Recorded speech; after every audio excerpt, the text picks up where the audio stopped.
Esta actualización nosotros consideramos que era necesaria porque el estatuto vigente se lo redactó y aprobó en 1990 y se reglamentó 3 años después, en 93. De esa época a ahora han sucedido muchas cuestiones, han cambiado conceptos, se ha incrementado la planta docente, se ha aumentado, se hicieron más de 1.300 escuelas. Eso conlleva también una consideración diferente de lo que era el alumno en los años 90, que era un sujeto pasivo de la educación, y hoy lo consideramos un sujeto activo de un proceso de enseñanza y aprendizaje. En esa época lo importante era la enseñanza, ahora consideramos que el aprendizaje no puede estar fuera de la cuestión. Así que en una síntesis que se retroalimentan permanentemente la enseñanza y el aprendizaje. También se considera al estudiante, al alumno, como un sujeto de derecho. Así que dentro de los derechos humanos fundamentales que plantea nuestro gobernador y que integra la línea de vida, la educación es uno de ellos en forma inalienable. Por otro lado, no existen sistemas políticos que no cuenten con la educación. Es decir, todos los sistemas políticos tienen una educación determinada acorde al sistema político, acorde a la ideología, las bases filosóficas que sostienen ese proyecto político. Nosotros tenemos un proyecto que es Modelo Formoseño, que estamos construyendo hace 22 años, conducido por el doctor Infram, que necesitaba y necesita una educación acorde con el modelo para que se pueda retroalimentar el proceso de crecimiento comunitario y crecimiento individual. Es decir, el modelo formoseño plantea una sociedad solidaria, plantea la justicia social, plantea que la educación es una cuestión de Estado y entonces la educación tiene que formar personas, como lo dice nuestra ley provincial, que dicho sea de paso, en este tiempo también se modificó la ley nacional, la ley provincial, las leyes acorde o concordantes con estas leyes madres, que hicieron necesario plantearnos una actualización del ordenamiento jurídico, laboral, de derechos, obligaciones, plantear las nuevas modalidades educativas que han aparecido, los niveles de educación también, y pensar que nosotros estamos formando personas que les ayudamos a construir un proyecto de vida basado en la solidaridad, que es lo que refleja esa aserción de que la educación es el nuevo rostro de la justicia social. Y necesitábamos adecuar las estructuras legales. Entonces veíamos como oportuno empezar a trabajar en eso. Así fue como empezamos a conversar con los gremios, se invitó a los gremios, hicimos un relato de lo que nosotros buscábamos en forma de anteproyecto, se le presentó a los gremios y ellos también opinaron fuertemente sobre estas cuestiones.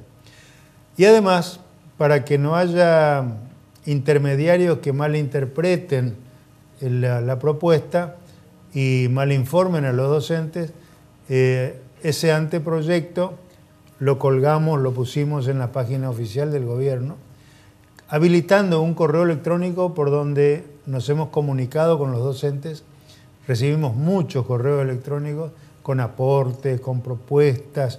Algunas son para la ley y otras para el decreto reglamentario. Así que ya tenemos un cúmulo de cuestiones que ya nos van a facilitar después la reglamentación de la ley cuando la ley se apruebe. Y uno recuerda la década del 90, donde la educación se la tenía allá por el piso y la educación técnica casi no existía. Con los años eso se fue modificando, pero es como que en su momento se la trató de hundir a todo lo que era la educación técnica. Digo, y en estas actualizaciones, si se toma esa época, no se tenía nada de eso. Y prácticamente no, se la tomaba como una educación secundaria común, con un taller de suplemento. No era la técnica, la especialización. Claro, y los docentes, teníamos serios conflictos con los docentes porque hay espacios generales de la educación, de la formación de las técnicas y agrotécnicas y formación profesional, que indudablemente lo tiene que hacer un docente específico. Pero hay espacios como la parte técnica especial, la parte de trabajo práctico, en la que es necesario el concurso de profesionales o de técnicos que no tienen el título docente, pero jamás van a reemplazar a un docente. Es decir, no van a entrar, no entran en la carrera docente, porque claro, no tiene el título fundamental, que es el título docente. Nosotros respetamos irrestrictamente el derecho del docente. Absolutamente. Para nosotros el título docente es el que habilita para el trabajo de la enseñanza y aprendizaje. Los otros son auxiliares que ayudan, complementan, completan la tarea específica del docente. Y en esto de ir actualizando precisamente estos temas, ¿cómo es el diálogo con los gremios, con los gremialistas? ¿Cómo se está hablando con ellos? Y después, bueno, usted me dice que el resultado está a la vista y la gente puede opinar, pero aún con todo eso, por allí se juega con un cruce de informaciones. Como que al docente le van a sacar derechos. Claro, no. Los gremios que se han sentado a charlar con nosotros y que seguimos conversando con ellos, intercambiando opiniones, han leído el proyecto y no ven daño a los derechos de los docentes. Por eso siguen sentados con nosotros, porque si ellos no defienden los derechos de sus afiliados, mal le va a ir. Pero ellos han leído el proyecto y han visto que no se toca absolutamente ningún derecho a los docentes. Bueno, pero está bien, eso lo plantean algunos, pero no todos. Digo, en algunos casos se juega con lo que quieren hacer a nivel nacional en esto del aumento de la edad jubilatoria por ser los docentes, tener una jubilación especial, o el de los policías. A nivel nacional se quiere avanzar sobre eso y es como que están trayendo el problema a la provincia. Eso es claramente malintencionado, porque el docente sabe, y a pesar de eso por ahí cree alguna de esas versiones, pero la mayoría de los docentes tienen bien claro que la jubilación del docente en la provincia de Formosa está consagrada en la Constitución provincial. No se puede cambiar ese mínimo de edad, no de edad, sino de tiempo de trabajo, que son los 25 años de servicio, sin considerar la edad de la persona, que es con la condición mínima para jubilarse. Es decir, uno puede tener 45 años porque se recibió a los 20 o a los 22 de docente, claro, sí. Entró a trabajar antes de los 50 años, ya puede estar en condiciones de ser jubilado. Pero eso no se puede cambiar si no se cambia la Constitución. Para cambiar la Constitución tiene que salir primero un llamado a un Congreso Constituyente. Hay que elegir los congresales constituyentes que cada partido pondrá a consideración de la ciudadanía. Y además son puntos específicos a tratar en el Congreso Constituyente. No se puede decir, vamos a hacer un Congreso Constituyente, vamos a modificar la Constitución. No. ¿Qué artículo querés modificar? Es el asunto. Este y este. Yo no estoy de acuerdo con ese otro. Bueno, vamos a modificar estos otros. Es decir, es un trabajo que implica a todo el espectro político en la discusión. No se puede decir nomás alegremente voy a cambiar un artículo de la Constitución. Imposible. Y en este caso, profesora, los gremialistas están aportando desde sus sectores gremiales, aportan a las reuniones, aportan más datos, porque hablaba de un correo, del aporte que hace la gente, los docentes de diferentes sectores. Que no es una tarea fácil la docente, ¿eh? Es difícil, estar al frente todos los días, usted lo sabe, estar al frente es difícil, pero por eso, porque están al frente, conocen las situaciones de cada zona. ¿Aportan más todavía? Cuando vieron y leyeron la actualización, ¿aportaron más? La tarea docente es apasionante, es muy dinámica y entonces también es el momento necesario y además oportuno para actualizar este estatuto. Y en cuanto a esta tarea de los gremios, entendemos a los gremios como estos organismos que defienden los derechos de los docentes, y con ellos se está trabajando en distintas reuniones que se fueron dando tanto en el ministerio como en otros ámbitos, y fueron apropiándose del primer borrador, aportando también desde cada uno y desde adentro de cada uno de los gremios a través de sus representantes, y también teniendo en cuenta esto que mencionaba también el ministro, acerca de la habilitación de un correo, a través de un correo, mediante la página que tenemos habilitada, para recibir los aportes de los docentes de cualquier lugar de la provincia, considerando que ya tenemos conectividad y la posibilidad de hacerlo desde cualquier momento, desde su misma escuela, en un momento X. Todo docente tiene acceso. Todo docente tiene acceso y pudo hacerlo. De hecho, recibimos muchísimas apreciaciones desde las escuelas y desde los docentes que, bueno, hacen a la ley, pero la gran mayoría hacen al cuerpo de lo que sería el decreto reglamentario. Y bueno, todos también mencionando la necesidad de hacerlo y aportando, por supuesto. Y en esto de la necesidad de hacerlo tenemos que tener siempre presente lo siguiente. Nuestro Estatuto del Docente, la Ley 931, una ley, la verdad que excelente, con tanto plasmado en ella, que hizo a nuestra tarea docente, pero en los 90. Si analizamos educación secundaria, nomás así rapidito, era impensado en ese tiempo los ciclos básicos secundarios rurales, por ejemplo, la educación secundaria obligatoria. Los ciclos básicos secundarios aparecen 17 años después.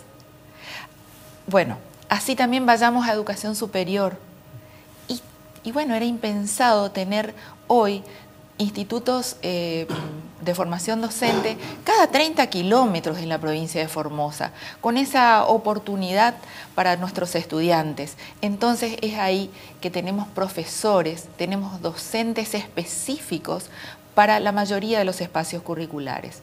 Entonces, ahí está la necesidad de esta actualización. Y bueno, educación técnica.